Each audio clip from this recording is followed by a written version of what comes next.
Upon the master's request, the scholars gave their opinions on what was bad and what was good.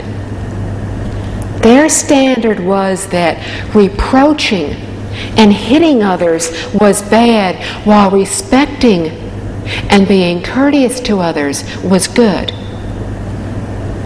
Being greedy and not obeying the law was bad, while being honest and proper was good. The Master said that their standards for good and bad were unreliable and did not agree with any of their examples. With this, everybody asked the Master to explain his standards, since they were so different from theirs. From the book. Master Zhongfeng said, "To do things with the intention of bringing benefit to others is good. To do things to benefit oneself is bad.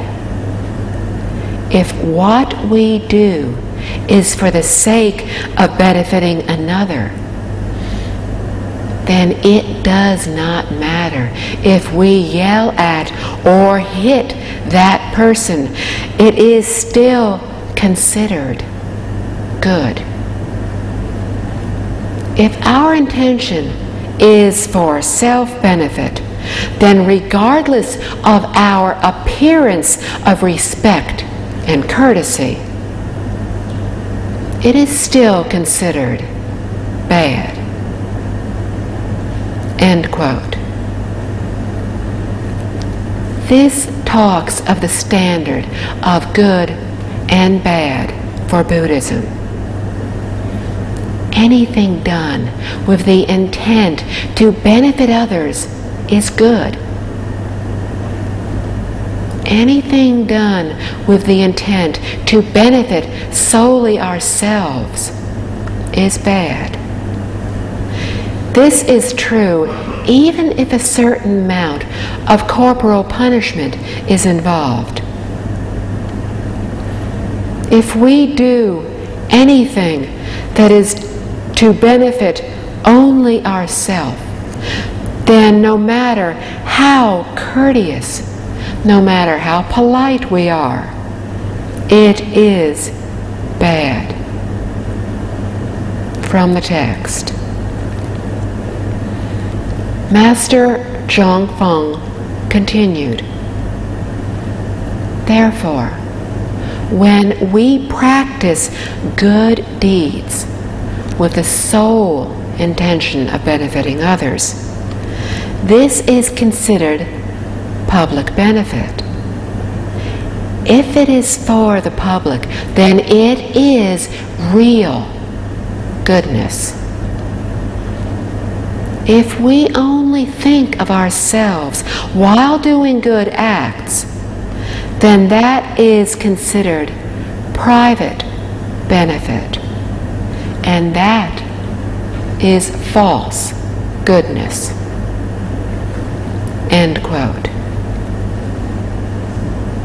This is the true standard for goodness: to benefit others and to provide goodness for every being. If in the act of doing good we are still concerned about our own welfare and reward, then this act is no longer sincere, but has become tainted. In addition to true goodness and false goodness, there is full goodness and half goodness. To understand full and half goodness, we need to be able to differentiate between full and pure goodness as opposed to half and mixed goodness. All the Buddhas, bodhisattvas, sages, and virtuous people think only of themselves, only of others, not of themselves. This is true and full goodness. We have seen a good example of this in Zhong Yan Fan earlier in the book. His actions were those of true and perfect goodness. His concerns were not for himself or for his family, but only for the country and society.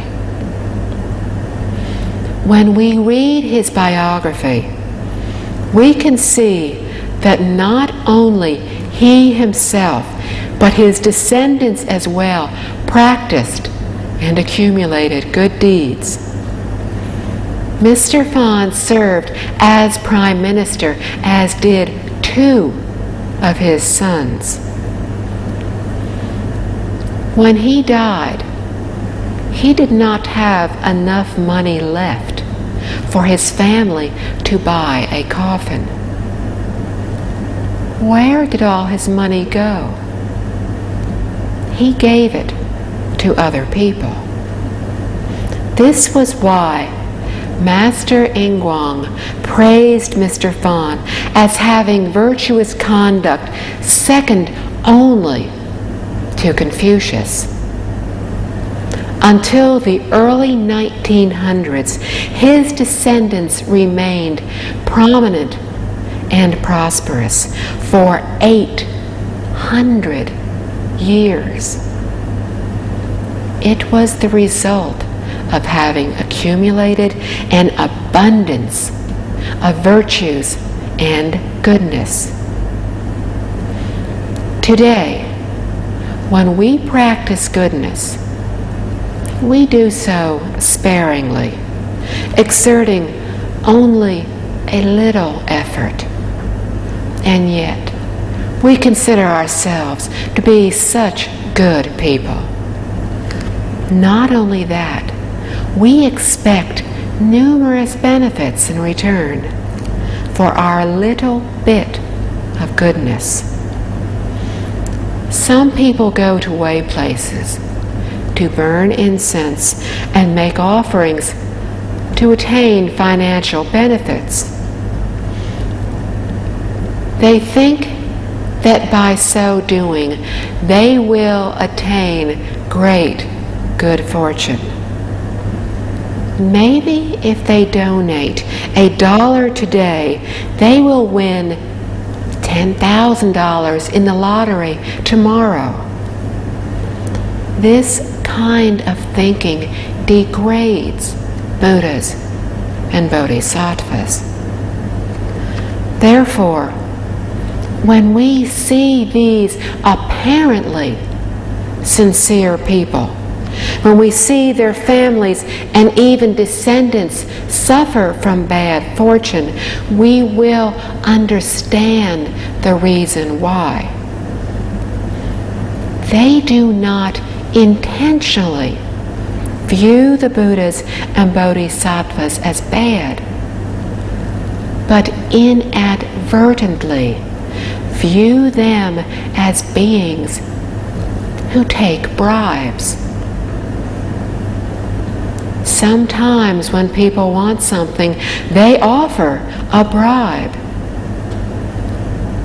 This is the same as offering money to Buddhas and Bodhisattvas in hope of receiving what we want. People who accept the bribe are not good people. Consequently, if a Buddha accepted the bribe, would that not make him a bad person as well? From the book.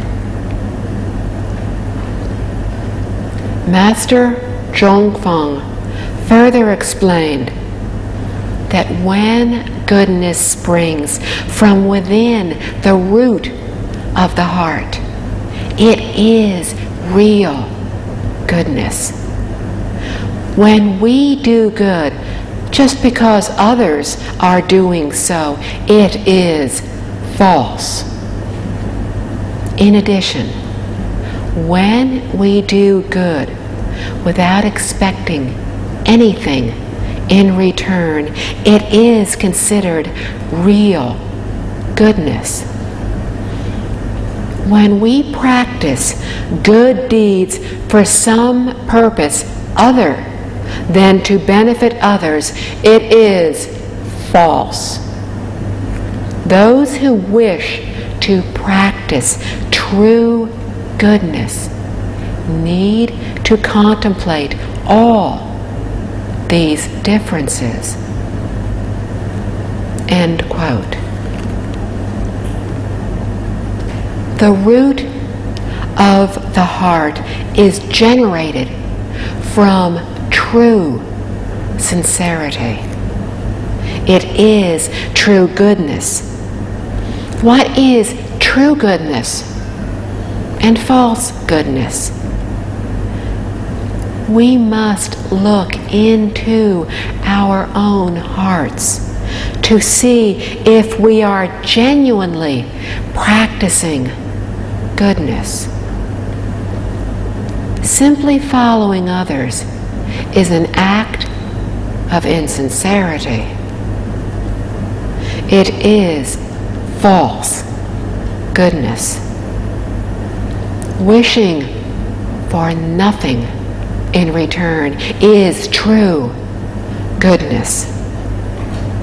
When we wish for a return, it becomes an act with a purpose, and this is false goodness. The scholars had said that greed and excess possessions were bad, but Master Zhongfeng had said, not necessarily. If money and possessions were used to do good, to benefit others, then this is considered good, not bad. Nowadays, when we encourage people to practice good deeds, they may be unwilling to do so. Many ordinary people do not know how to perform good deeds. If we see things only superficially, then sometimes it really is hard to differentiate bad from good. It all depends on the heart. The accumulation of great goodness and merit all arise from the heart of sincerity. This is especially true for great bodhisattvas.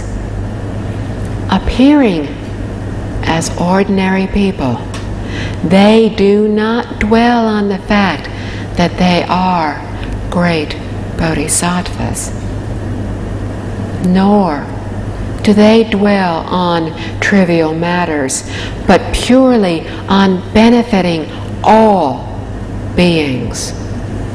Therefore, their viewpoints are very different from those of most ordinary people. From the book. What is honest goodness and crooked goodness? People nowadays often look upon an extremely conservative and nice person as good and kind. End quote. Honest means virtuous and dignified. Crooked means corrupt and dishonest. When we see a yes man who is very respectful and subservient to others, we may think he is a good person. Presently, many people prefer to employ this kind of person. Why? Because he or she is very compliant and willing to do whatever he or she is told to do. People think this kind of person is good and like to have them around. He is like a servant slave, obeying our every command, attending to our every need with a respectful demeanor. From the book. However, the ancient sages and virtuous people have shown that they preferred those who were aspiring and dignified. As for those who appear to be compliant and careful in their everyday actions, they may appear to be liked by all, but sages often speak of them as thieves of virtue. From this, we can see that the viewpoints of ordinary people on good and bad differ greatly from that of sages and virtuous people. End quote. The great sages and virtuous people do not favor those who appear to be compliant and careful, although most people consider these individuals to be good. They prefer people who have ability, although they may be stubborn, arrogant, and sometimes even a little rude. Why? These individuals possess particular skills. They may not always agree with us, but are capable of high achievement. Those who are compliant, who are considered nice and kind, sometimes cannot accomplish given tasks because they act according to convention and often lack initiative. And this is why sages and virtuous people often prefer those who are courageous and have aspirations and who are not caught up in trivialities. Although most people like those who are compliant, sages often call them thieves of virtue. They are usually confused about the truth and cannot tell right from wrong. And this is why they are called thieves of virtue. Virtue refers to customs and morality. When people cannot differentiate between right and wrong, then they have broken the moral traditions, like thieves who have broken the law. From the book. Because of this, it is possible that our judgment could be erroneous.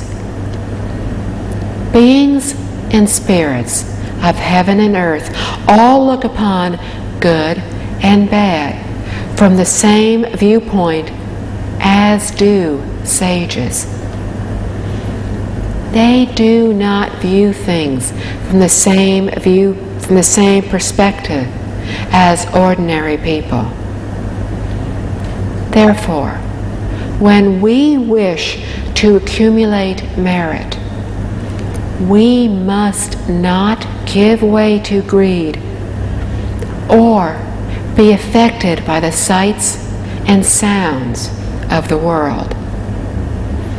We need to be aware of our deviated thoughts as soon as they arrive and to purify them. Honest goodness comes from the thought to sincerely help all others. Crooked goodness arises from thoughts of flattering others to obtain what we want.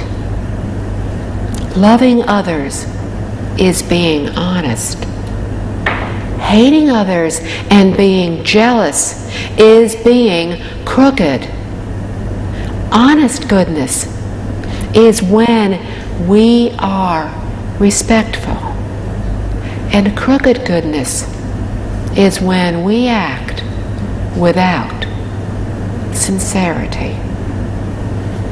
These are all to be carefully differentiated. End quote. We must aspire to eliminate all that is bad and to do all that is good. We start from the self. First, we cannot allow ourselves to be affected by worldly phenomena.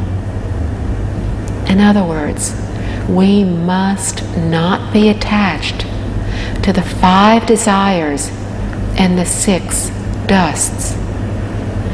But we must be able to let go of them. As long as we cling to them, we will never be able to be rid of our attachments. The thought of benefiting others is the root of our selfishness, is the root of all negative karma.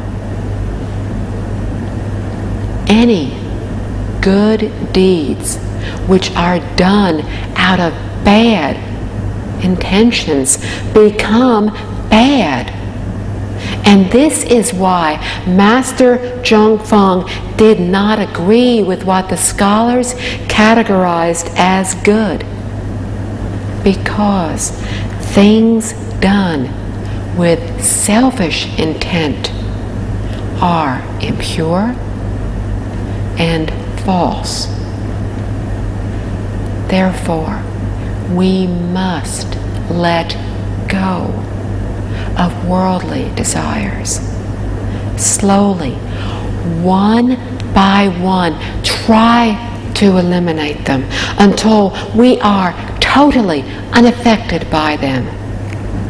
In this way, we will be able to detect the desire as soon as it arises in our mind and immediately act to curb it.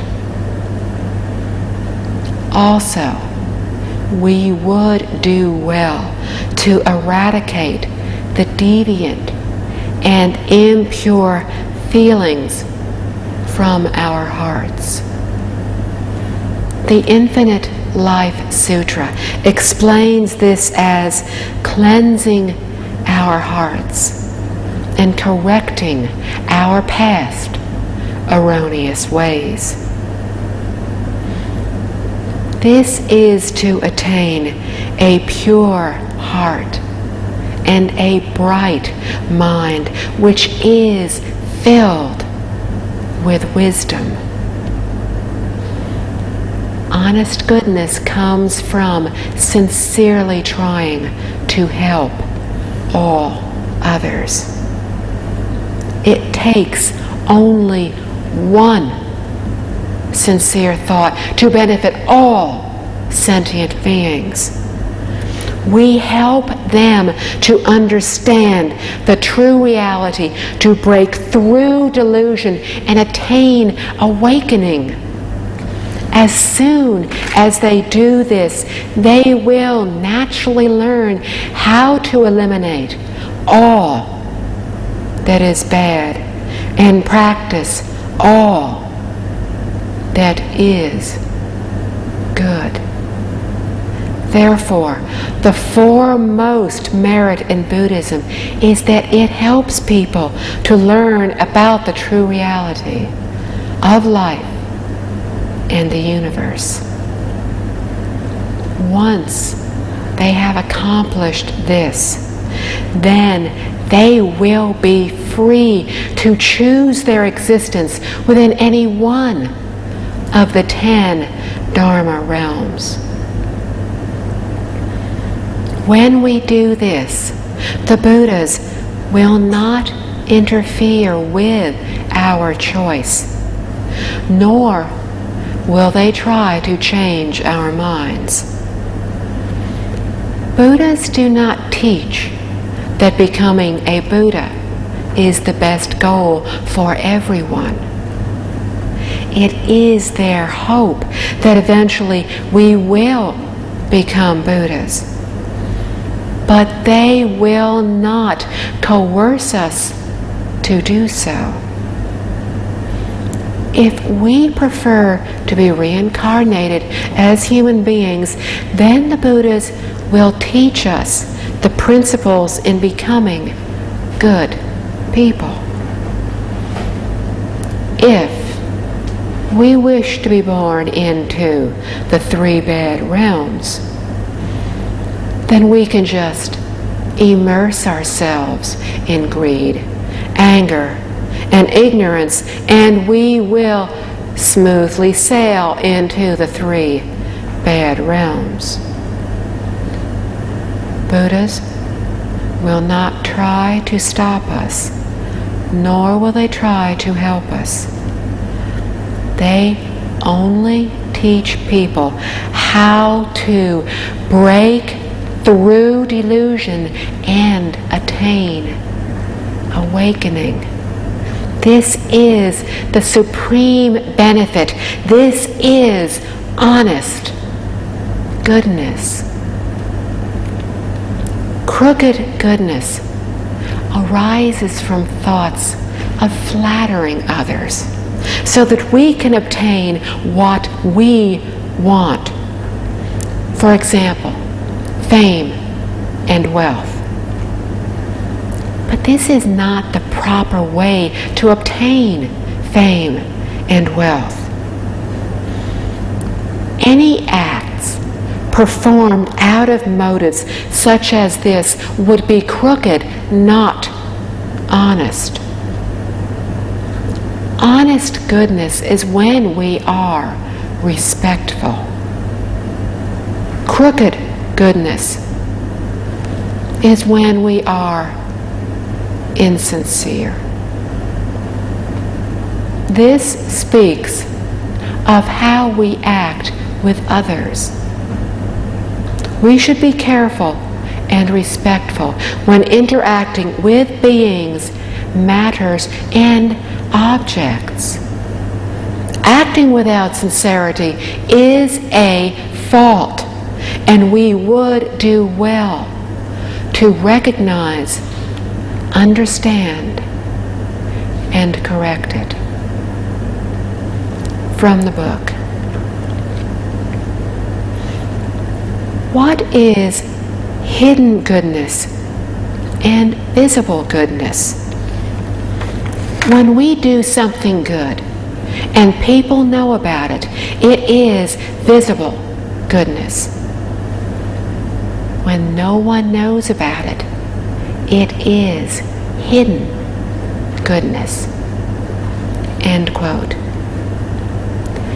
It is very important to understand what is hidden and visible goodness. Ancient sages and virtuous people all taught about the fact that we need to accumulate hidden virtues. What are hidden virtues? Any good act or deed known by others is considered visible. When others praise us for what we have done, that praise is our good fortune. For example, if the government commends our deeds and rewards us for our actions, then that is our good fortune. In other words, we have just used up all the good fortune in the form of praise from others. This is why it is so important that we realize that the best way to accumulate goodness is to let our deeds remain hidden, to remain unknown. There is no need to let others know about them. Just keep on accumulating while asking no reward. This is how to accumulate goodness. Once people know about our good deeds, then the good fortune that comes with it will begin to diminish, because people will start to reward us for our actions. If we receive immediate rewards for every good deed that we do, then there is no accumulation at all. We might start to accumulate faults without even realizing it. The more faults we accumulate, the worse our outcome will be. From the book. Those with hidden virtues will naturally be known by the heavens and will be rewarded. Those who practice visible goodness will be known by people and will enjoy fame. Fame itself is good fortune, but heaven and earth do not favor fame. We can see that those with great fame but lack the virtue supporting it will eventually encounter some kind of overwhelming adversity. A person who has truly not done any wrong but continues to be falsely accused by others will have descendants who will suddenly become prosperous and successful. From this, we can see how important it is to understand the minute differences between hidden and visible goodness. End quote. If we have greed for popularity and fame, they are considered one of the good fortunes. Then our good deeds may be popularity and fame. But actually, this reward is not considered a good return, because they can cause envy among people and among beings and spirits of heaven and earth. Even worse, if we falsely take credit for virtuous conduct that we do not even have, then adversity will surely follow. On the other hand, if we do not have faults, but were wronged or despised by others for bad deeds which we did not even commit, then we are actually accumulating goodness. The more unsatisfied people are, the more jealous they are. The more they slander us, the better it is for us. Why? Because slander and these criticisms will reduce our negative karma. When we accumulate virtue, it is best to do it quietly, with the least amount of people knowing about it. There is no need to seek praise and respect from others. When all of our negative karma has been eliminated, then our accumulation of goodness will become even stronger. Consequently, our good fortune will become even greater. This will result in the sudden prosperity of our descendants. When we carefully observe those who attain sudden prominence, we can see that most of their ancestors possessed a great deal of hidden virtue. Once we understand this, we will truly know the value of hidden virtue. From the book. In the spring-autumn period, there was a country named Liao that made a law which rewarded those who paid the ransom to regain the freedom of their fellow citizens from being servant slaves. At that time, Confucius had a very rich student named Zigong. Although Zigong paid the ransom to free his people, he did not accept the reward for doing such a deed. End quote. This example addresses the difficulty of differentiating between apparent and actual goodness. The difficulty arises because most people's standard for goodness is different from that of sages and virtuous people. How would someone have become a servant slave in the home of a noble person? Because they had broken the law and been sent to the homes of various nobles to serve their sentences. However, the government passed a law which stated that as long as someone was willing to pay their fine, they could be released and regain their freedom. This was a good deed, and the government encouraged the wealthy to perform the good deed of paying the fine to release the people.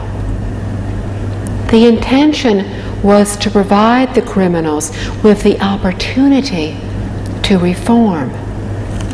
Therefore, Zigong paid the fines for a servant to be released from the house of a noble person. But he did not accept the reward offered through the government. From the book. When Confucius heard this, he was very unhappy and scolded him, saying, "You acted wrongly in this matter." When sages and virtuous people undertake anything, they strive to improve morality, teaching people to be good and decent. We do not do something just for personal virtues or reputation. In the country of Liao, the poor outnumber the wealthy. By refusing the reward, you lead others to think that accepting the reward money is being greedy. If this happens, no one will pay the ransom to free our people again. End quote. Confucius was extremely displeased with Zigong's action. Why? Because Zigong did not see the situation as clearly as virtuous people, for their perception of right and wrong is different from ordinary people. Virtuous people want to improve the social behavior and moral standards. Their teachings are set up for all people, not for one particular individual. Zigong's actions from an individual standpoint were praiseworthy. However, his fault was that he went against local custom and disrupted a set pattern. At that time in Liu, the poor greatly outnumbered the rich. Therefore, the reward that was offered by the government was designed to help motivate average people. Because Zigong refused the reward, everyone praised him as a good person. Consequently, anyone who performed a similar good deed would not dare to accept the reward, for to do so would cause others to think that the deed was done solely for the reward. If this were so, then no one would be willing to pay the reward to free the servants anymore. This would ruin the system that had been set up by the government. Its purpose was to encourage everyone to perform good deeds. Zigong should have accepted the reward, not for the benefit of the individual, but for the benefit of the public. This exemplifies how the sages and virtuous people interpreted things differently from ordinary people. From the book. Another student of Confucius, Liu, once saw a man drowning in the river and rescued him. Later, the man thanked him by giving him a cow as a token of gratitude. Liu accepted this gift. Confucius was happy when he heard this and said, "In the future, people will be willing and eager to help those who are drowning in deep water or lakes." If we look from the eyes of ordinary people, Zigong, who did not accept the reward money, was good. Liu, who accepted the cow, was not as good. Who would have known that Confucius would praise Liu and scold Zigong? From this, we can see that those who practice good deeds must not only consider the current outcome, but that of the future as well. We would also do well to not only consider our own gain and loss, but look to see the impact made on the public." End quote. Liao was traveling along the road when he saw a person who was drowning. He immediately jumped into the water to save the man. Out of gratitude, the man gave him a cow, which he accepted. Confucius praised Liao because when others realized that a reward might be given out for gratitude when a life is saved, then it would become a good incentive for people to be braver in helping others in need. There are some examples of truthful and honorable teachings of Confucius. We would do well to learn these and others and to follow them. When Confucius praised Liao instead of Zigong, his viewpoint was diametrically opposed to that of everybody else. However, he had sound reasons for doing so. When we look at the sages and virtuous people, we will see that their vision is much farther than ours, and that their understanding is much deeper than the apparent superficial meanings. Ordinary people have very limited vision. We only see the immediate results. We do not realize the long-term benefits that our actions may cause. We need to consider matters from the aspect of benefiting society, benefiting the country, the entire world. We should also consider how history will regard events. When we realize the broad scope involved, our viewpoints will be very different from before. And then we will understand that Confucius' viewpoint was right. And we will feel very different from before, because good and bad cannot always be determined by present actions. We need to see whether the long-term effects are positive or negative in order to make a truly wise decision. From the book. What we do right now may be good, but with the passing years, it may bring harm to others. Therefore, what seems like goodness may actually be bad.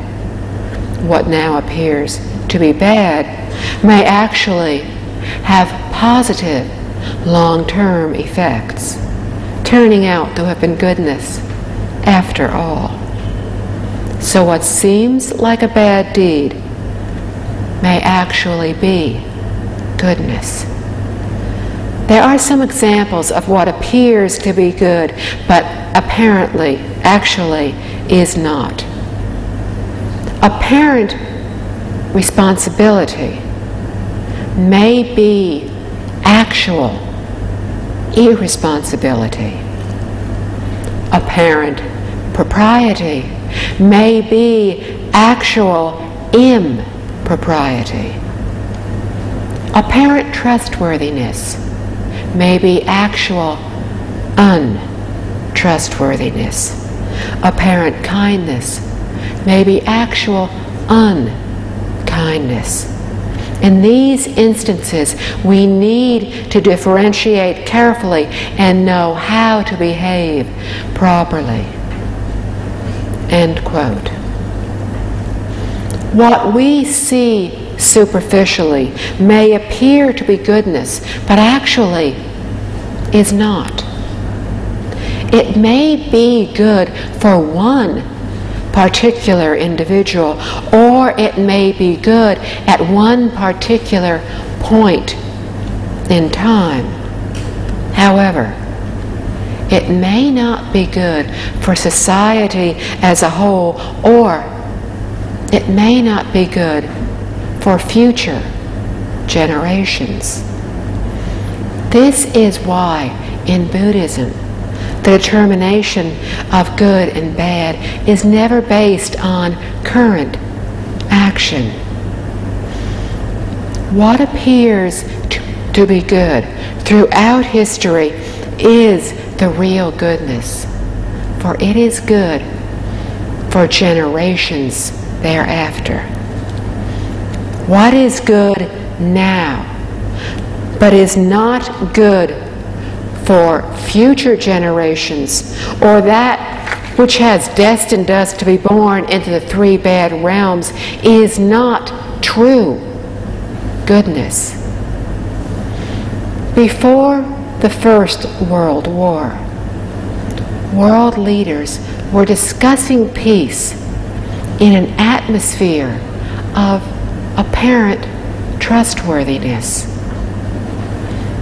After the war began, it became clear that some had acted with actual untrustworthiness. High technology has seen the development of weapons of mass destruction. The intent to keep the peace was apparent responsibility. The terrifying reality that countless people now have the means to destroy our world and everything on it makes it clear that such development may well prove to be the ultimate actual irresponsibility. In the case of Zilu, who accepted the cow as a reward, his actions may not have seemed good at the time. However, since the long-term effects were good, it was good. This is a good example of what is apparent and actual. What are responsibility and propriety? What are trustworthiness and kindness? What is apparent and actual goodness?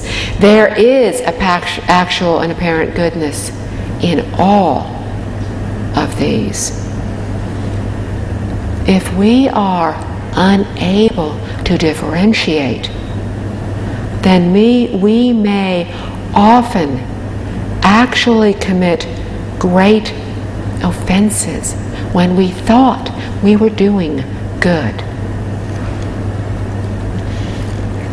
In tonight's section, Mr. Liao told his son that the key to changing destiny is to eliminate all that is bad and practice all that is good.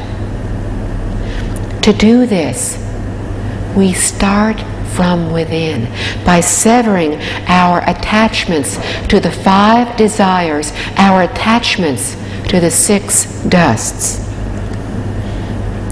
As long as we cling to them, we will never be rid of selfishness.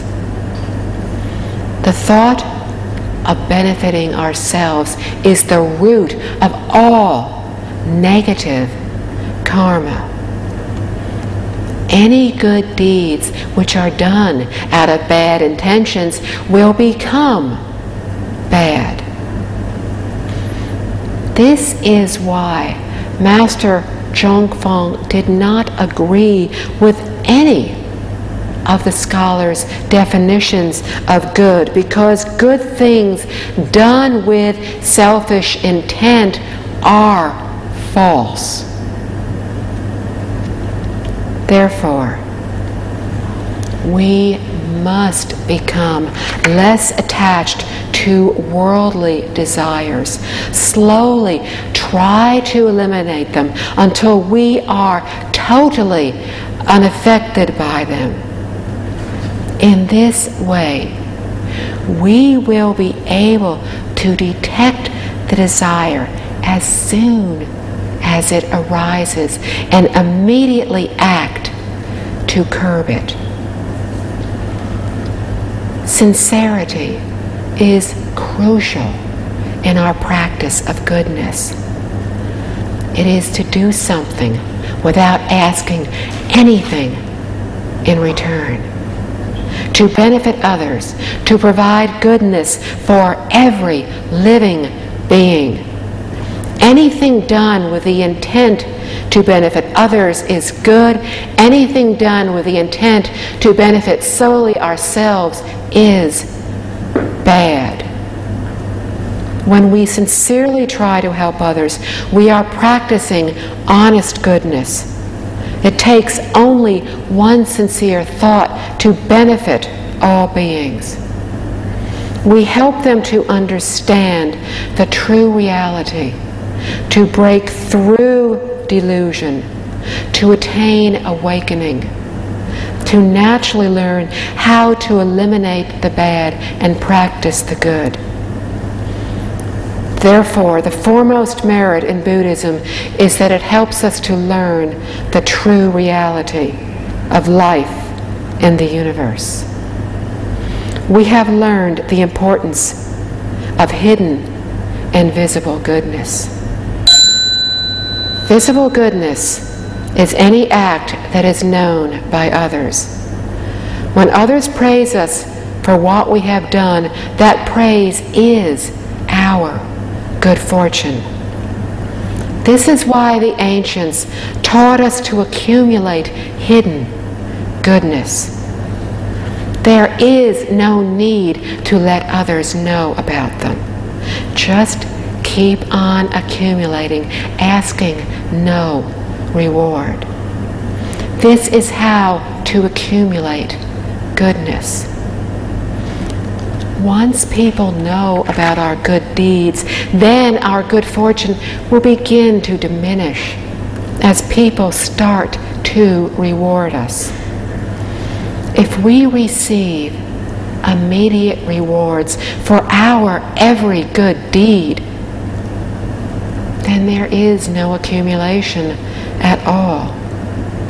We might even start to accumulate faults. We also need to understand the difference between apparent and actual goodness. What is apparently good now may turn out actually to be bad in the future. True goodness is what is good for all the generations to come. If we practice to accumulate good fortune, we must first possess wisdom. For only with wisdom will we be able to differentiate between what is truly good, what is truly bad. Only with wisdom will we be able to differentiate between truth and delusion. And only then will we wisely know what to say, what to think, what to do.